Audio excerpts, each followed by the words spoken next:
What is up YouTube? I'm Royal, I'm rank 1 Wildrift, and in this video I'm going to take you from beginner to pro on Jinx. Jinx is a hyper carry ADC that does an insane amount of AoE damage with her rockets, crazy DPS with her minigun, and cleans up team fights with her movement speed buff from her passive. In this video I will explain everything you need to know to master Jinx. I will go over her strengths and weaknesses, analyze her build, give you all the tips on how to use her abilities properly, and then I'll break down a full game to apply everything we've learned. Let's start off with your game plan. When you play Jinx, your goal is to win late game team fights. You're an absolutely insane hyper carry, probably the strongest teamfight ADC in the game with your AoE damage from your rockets and Runaan's Hurricane. So your goal is to get to that point of being able to destroy the enemies with team fighting. And to do that, you need to get your items. Jinx scales extremely well with items, so the most important thing for her is to stay ahead in gold. If you fall behind and you don't have items and you don't have damage, you're gonna be useless. So what do we need to do to get to that point? Well, first of all, we need to farm, and we need to farm a lot. Your main game plan as Jinx is to farm everything you can. Starting off in the early game, your main goal in the early game is to not fall behind and make sure you're last hitting as many minions. And if you're winning lane, you can pick up a few plates as well. Jinx is extremely good at taking down turrets fast with her minigun due to the extra attack speed bonus you get. In the mid game, your goal continues to be to farm. Using your rockets and using your Runaan's Hurricane, you can farm extremely fast. So your goal in the mid game is to farm and continue farming. You don't want to be caught out solo. Jinx is one of the weakest champions when played solo. Her self-peel is extremely weak. You only have your third ability, which is a root, your second ability, which is a slow, and no mobility outside of your passive, which requires a takedown. So if a Zed jumps on you and you don't have your team to crowd control him, you're most likely gonna die. When you finally get to the teamfight stage, your positioning is crucial. You need to be positioning safe enough where the enemy team can't kill you, but aggressive enough that you're constantly outputting DPS. We'll get more into proper positioning once we get into the gameplay breakdown. But for now, let's talk about what you should be building on Jinx. Now let's analyze the best build for Jinx. Keep in mind that patches, item changes, buffs, nerfs do influence builds, so if you want to keep updated, go down to my description, find my Discord, and you can always ask me questions there about what build is currently the best. However, as I'm uploading this video, this is the best build. So for boots, you can either choose between Glutinous Greaves or Berserker Greaves. Berserker Greaves give you a better early game power spike in terms of damage because of the 35% attack speed. However, Glutinous Greaves will keep you healthy with a 7% Omnivamp and make your lanes a lot easier. In easy lanes, that's where I would recommend going Berserker Greaves and just focusing on damage. However, in harder lanes where you're getting poked down and you want to stay healthy, go for the Glutinous Greaves. Then for your first item, you're pretty much always gonna be going Bloodthirster. It's gonna give you the most amount of damage early on, and of course, the physical vamp that's gonna keep you healthy.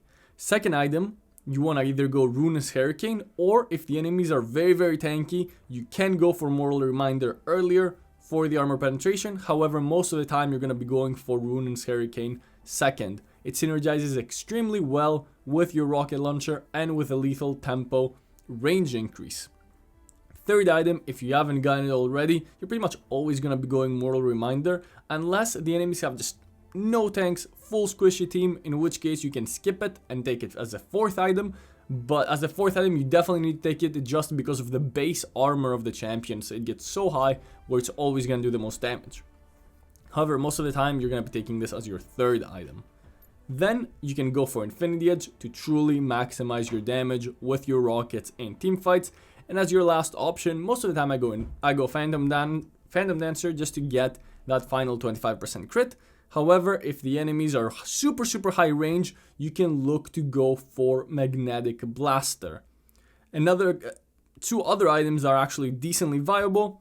Hextech Stormraiser is going to be really good against immobile champions. The extra slow and movement speed you gain will help you kite them out. So champions like Garen, Darius that don't really have an easy way to get on top of you, Hextech Stormraiser is going to allow you to really kite them out. And versus assassins, Immortal Shield Bow is another item to consider. You can get this first instead of Bloodthirster. It will decrease your damage, however it's gonna keep you safe from dying, and if you don't die you'll still be able to output damage, right?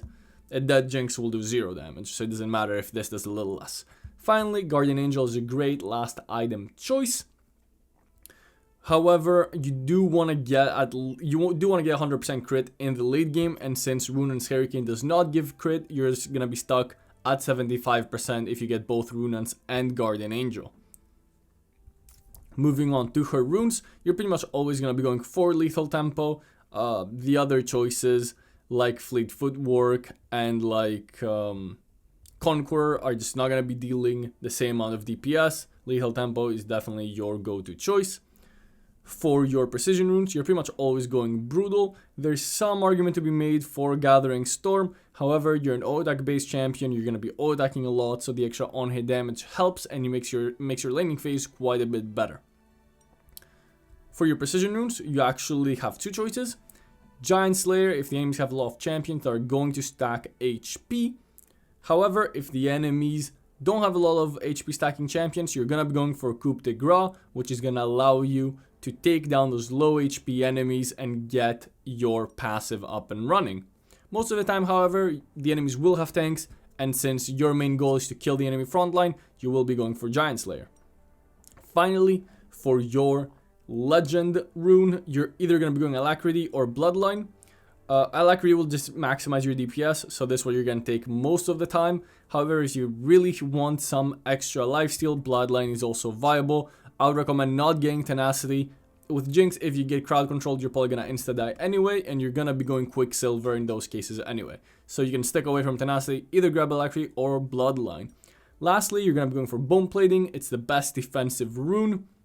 If you want to be extremely greedy, you can go for something like Overgrowth, which is going to give you some more HP later into the game. However, there's so few situations where Overgrowth is actually going to be where you don't need Bone Plating, and Bone Plating will give you the best laning phase possible, so this is where you're going to be going most of the time.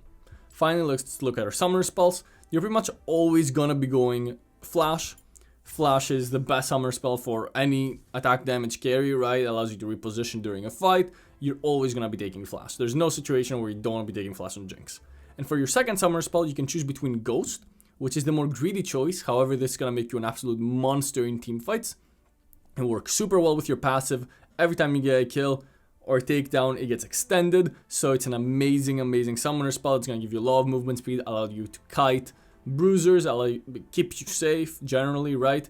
However, Exhaust is another option that you need to consider. If the enemies have champions like Talon or Zed, the champions that are really just gonna one-shot you, Exhaust can come in clutch by being able to stop that damage. So your choices really are between Ghost and Exhaust, with Flash being mandatory, of course.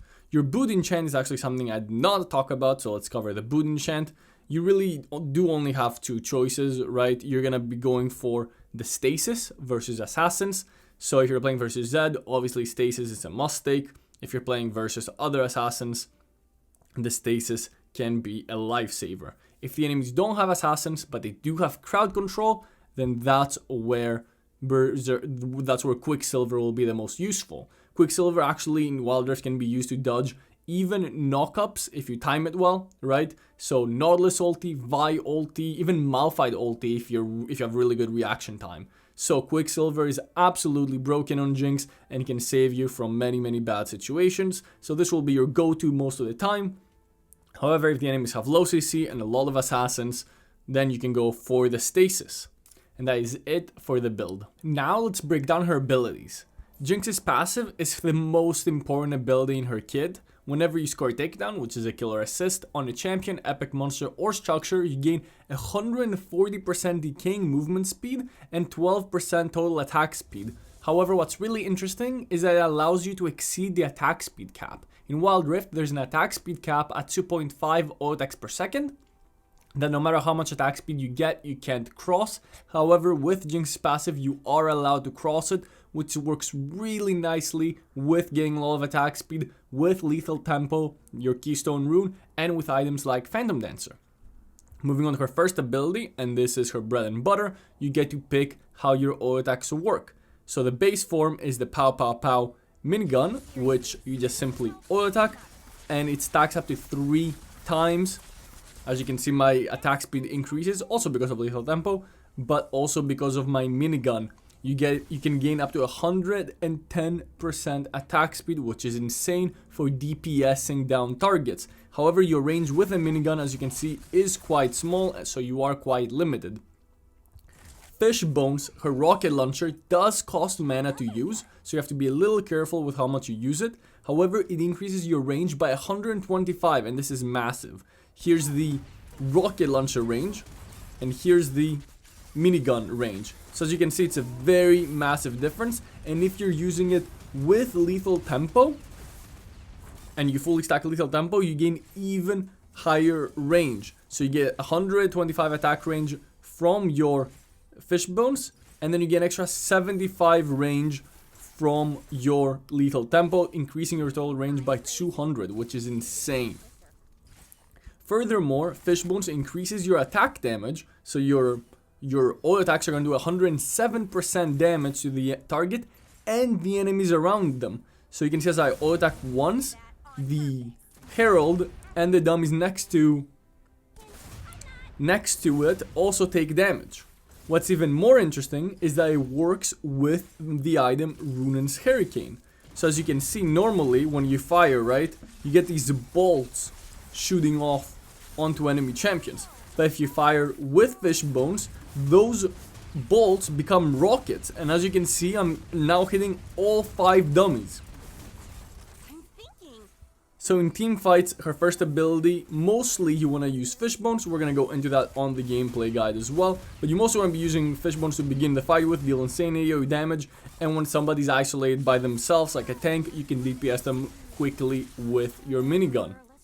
Moving on to your second ability, and here's where it starts to become a lot more simple. Your second ability, your Zap, is simply a long-range kill shot. It's very thin, however, if you do hit the target, you get nice slow. So this is very, very useful for kiting out champions while running away, or for chasing. Additionally, you can pair it up with your ultimate. If you hit your Zap and they're slowed, it's very hard for them to dodge your ultimate. Moving on to your third ability, Flame Chompers, and this is a great ability for zone control. Most of the time you want to use this in choke points. For example, we're doing Herald, right? We can drop over the chompers and now they have to walk all the way around. So this creates a lot of space for us to freely auto attack. The chompers also count as a root, right? So you can get a 1.45 second root, increasing all the way to 1.75. So it's very, very good for space control in team fights. And of course, it's really good to layer CC. Because there's a small wind up and cast time when you throw them, right? Before the enemies can get rooted. Ideally, chompers are used on top of other champion CC. So if your support CC's an enemy champion, you can drop the chompers on top of them and root them for even longer. Finally, let's talk about her ultimate, the Super Mega Death Rocket. So the Super Mega Death Rocket deals damage based on the enemy's missing health and how far the rocket has traveled. So that means that if I throw it from here all the way to Garen, it's gonna do more damage. And the lower HP Garen is, again, it will increase his damage. See, the 179 there. Let's look at it again, 200 because he's lower HP and it's gonna keep getting stronger and stronger. So it's a great finish off tool that you can use from across the map to pick off kills, but obviously in fights as well if the enemies are trying to get away from you. And that is it for Jinx's abilities. In the gameplay, we're gonna break down exactly how you wanna be using them, so stick around for that. Jumping into the gameplay, this is going to be a full analysis breakdown. I might even pause sometimes to talk a little extra over what needs to happen. So we're playing Braum Jinx versus Kai'Sa Nami. Our laning phase is quite weaker than them. So notice how I immediately use my range advantage on the Kai'Sa and the Nami to auto attack both of them proccing their bone plating rune, so it's easier to trade with them later on. Unfortunately, Braum can't really help me since he's a melee champion and they have a ranged support, so it is a 2v1 until Braum can really get his abilities going. We're actually slightly countered, even though Jinx is really good against Kai'Sa. Nami's really good against Braum, and support matchup matters a lot more in the dual lane. So a massive mistake I make here is I'm still level 1 and they're level 2, and instead of walking back, I continued to trade with them. However, they got very greedy, Nami took a turret shot, and we end up getting first blood, which works out great. However, I continue being greedy. I really wanted to proc the Braum passive, and Kai'Sa does a good flash on me and kills me. So this is a massive mistake that we want to be avoiding. With Jinx, the main goal is to not int in the early game so that you can stay alive and farm. Not only did I give gold to Kai'Sa, but I'm currently missing minions under my turret, which sucks because it's putting me behind. And again, with Jinx, you need to stay even or ahead in gold because you scale super well with gold. If you don't get your items, you're going to be very weak. A great usage of my second ability to max range cancel Kai'Sa's recall, so she's forced to stay in lane and has not gone back to spend her gold, putting us in a decent position in the lane. So definitely try to use your second ability to stop recalls whenever you can. I get caught by another bubble and I am very low in HP. However, the enemies are also quite low and Braum is on full HP, so this is not the end of the world. Neither of them have flash, so I'm not in a threat of getting caught out. Braum doesn't have his shield here and Kai'Sa is looking for a dive. I do have my bone plating and I stay alive while we're able to get the stun. Notice how my focus wasn't just on running away, it was also on DPSing Kai'Sa back, because once she is diving, she'll be taking a lot of turret damage. I'm going to be able to proc the Braum stun, which is the only thing that will save me. And on top of that, the more damage I deal, the faster she will die, and maybe I'll have a chance at survival. So it's not just about running away, it's about fighting back as well in that situation. And this really helps, and it puts me back on an even footing with Kai'Sa, even though unfortunately I didn't get either one of those kills. My support got them, but that's completely fine. This game I choose to go for the greedy Berserker Greaves so I can maximize my damage. I'm gonna catch the wave under turret. You wanna really make sure that you're getting every last hit you can with Jinx. Perfect. Gonna use my second ability for poke whenever possible. Next wave comes in. If they allow me to push, I'm gonna definitely push, because I do want to avoid the trades that they will do. Also notice how I'm positioning in the backside of the lane so I can stay as far away from a jungle gank as possible. I use my choppers to gain some space, and I continue auto-attacking with my rocket launcher gun, which has high range. So when they're out of my minigun range, I immediately change to my rocket launcher to get an extra auto attack off. They're being quite aggressive here. I do miss my second ability. Braum does a great job here, and we're able to get a stun to Kai'Sa. I drop the exhaust down on her, which is very well played. Vice here, I do flash to safety, and she dies to the turret. My flash there was not great, to be honest. It probably wasn't needed. But in those types of situations, it's a better safe than sorry. If you notice my positioning, I was staying behind the Braum shield. I was being very safe the entire time while continuing to DPS. Riven did a bit of an invade, but we're just gonna walk out of there. Kai'Sa is really low HP, so I'm gonna look for a try with my ultimate. Unfortunately, we don't get the kill, but you always want to be looking for low HP champions, that especially if they're basing, because they're very easy to hit, while they're recalling. So you definitely want to continue doing that on Jinx. Move your camera around, look at the HPs to get some easy kills with your ultimate. It should constantly be a threat. So far, we haven't gotten any of the kills. Unfortunately, we do have 3 assists, but we're staying decently ahead in gold. We're almost to our first item, so far, so good. It looks like my team is going to be going for the Herald, and the enemy team is going to be going for Dragon, which means that I don't really need to do anything for the objective. I'm just going to go ahead and farm. And very important trick that I'm doing here. Jace is super far away from the Krugs. He's not going to have a chance to farm them in a while. So between waves, I go ahead and farm the Krugs to get that additional gold. because again, we want to be staying ahead in gold. I didn't miss a single minion doing that, and Jace was probably not going to farm those Krugs for a while anyway, so they're going to be respawned by the time he gets there.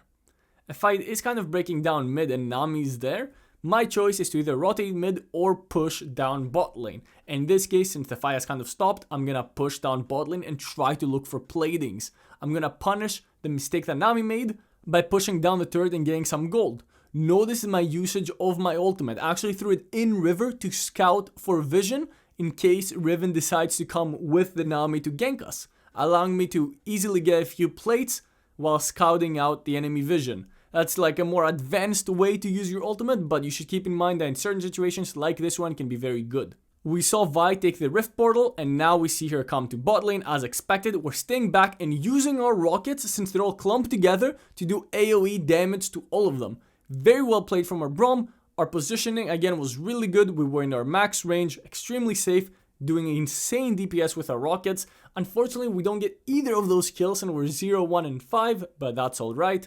We're going to be able to pick up our first item and start building towards our Runaan's Hurricane.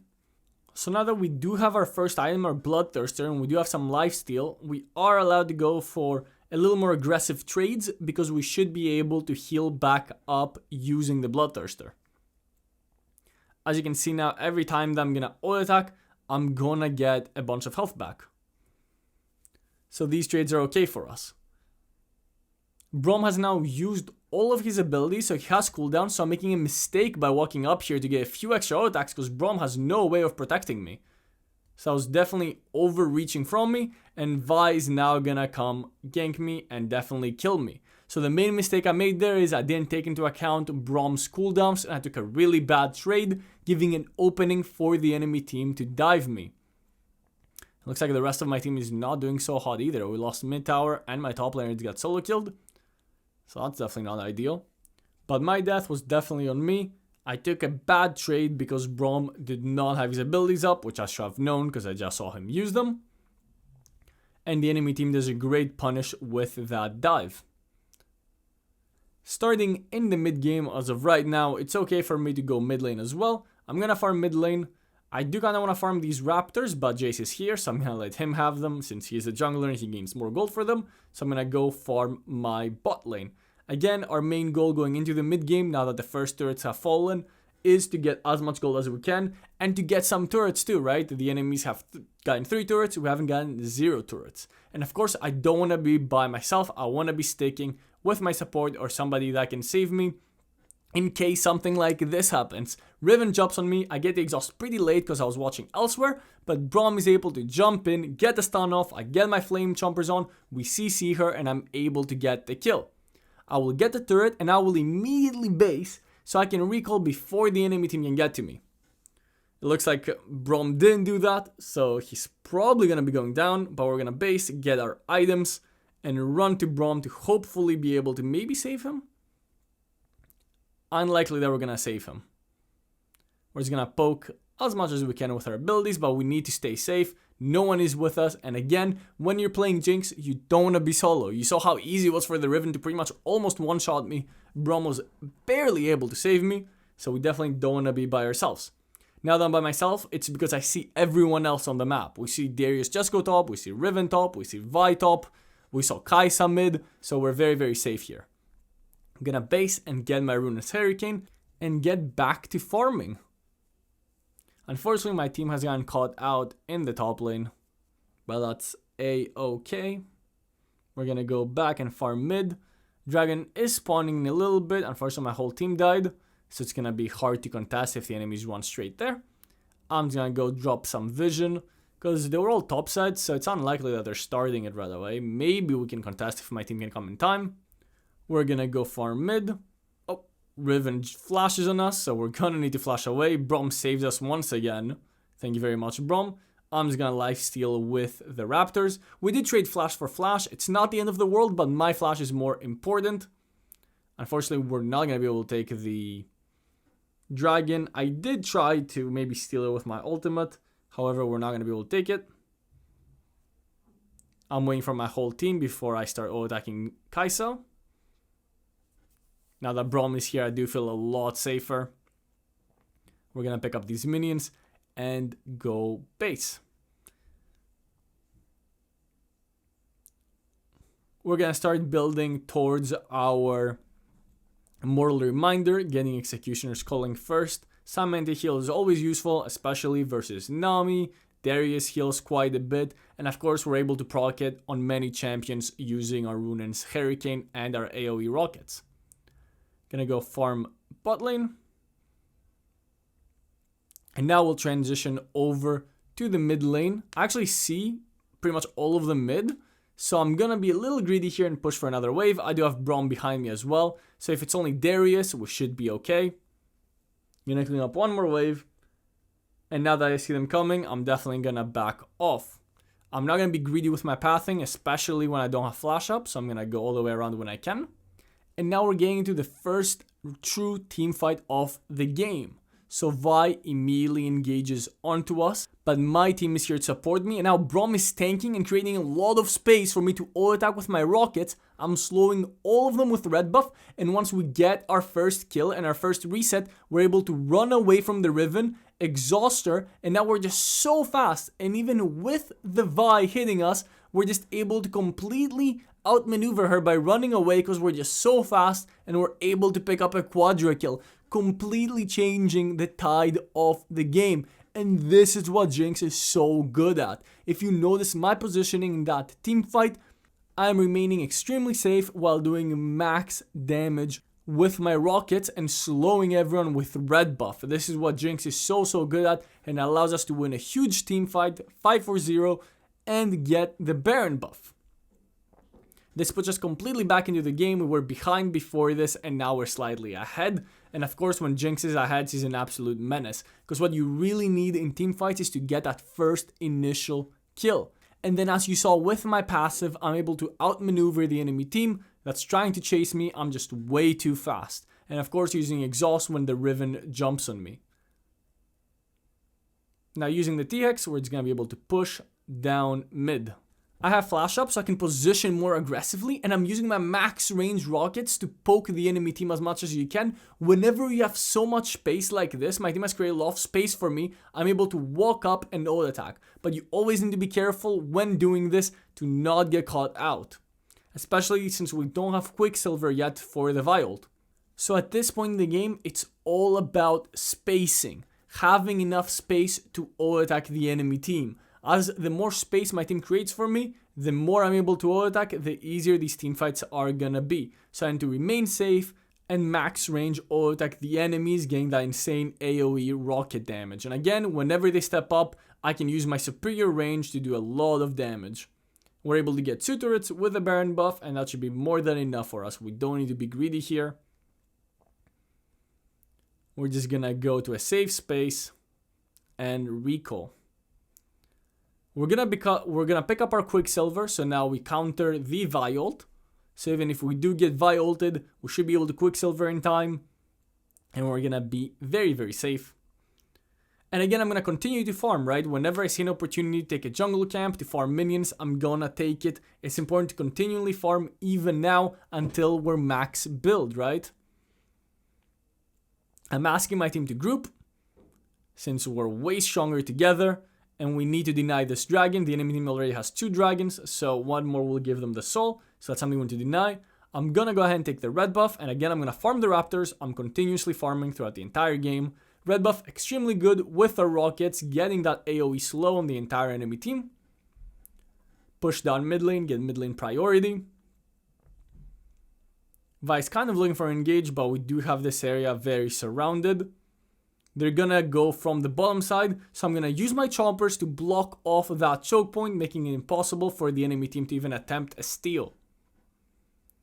I'm gonna be immediately pushed down mid lane, and now we can just base. There's no objectives up. The next big objective is the Baron.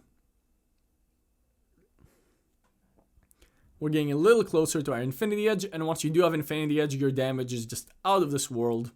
Jinx is still a very vulnerable champion in the late game, so our positioning is still very important. Even though we have a lot of damage, if we insta-die, we're not going to be able to use it. So Baron is spawning soon. We're gonna continuously push out mid and try to poke the enemy team with our long range auto attacks and our second ability. We do want to get control over this area to give us the space and the vision we need to win the team fights. I'm gonna always push out mid to get control of mid and then go into the Baron area. And now the enemies have to face check into us if they want to stop our Baron attempt. I'm trying to poke as much as I can with my rockets. Whenever I find an opportunity, obviously I have my Quicksilver and my flash up, so I should be somewhat safe from engages. My team is slightly overextending for engage there, but we do get the Nami ult out, which is really important for these fights. And it looks like my team is starting the Baron right away. Of course, I'm going to go DPS it since I'm the ADC. It's on me to DPS the Baron as much as possible. I'm trying to look for auto attacks with my first ability, but Riven completely catches me out. I immediately Quicksilver, Flash, and Exhaust, and now I am max range auto attacking Darius. So while I had a slight misposition at the beginning of the fight, I'm able to flash out and continue doing damage. And the enemy team does surrender. We're about to end the game anyway. If you enjoyed this video, please leave a like. If you want more educational videos like this, please comment down below and subscribe for more Wild Rift content.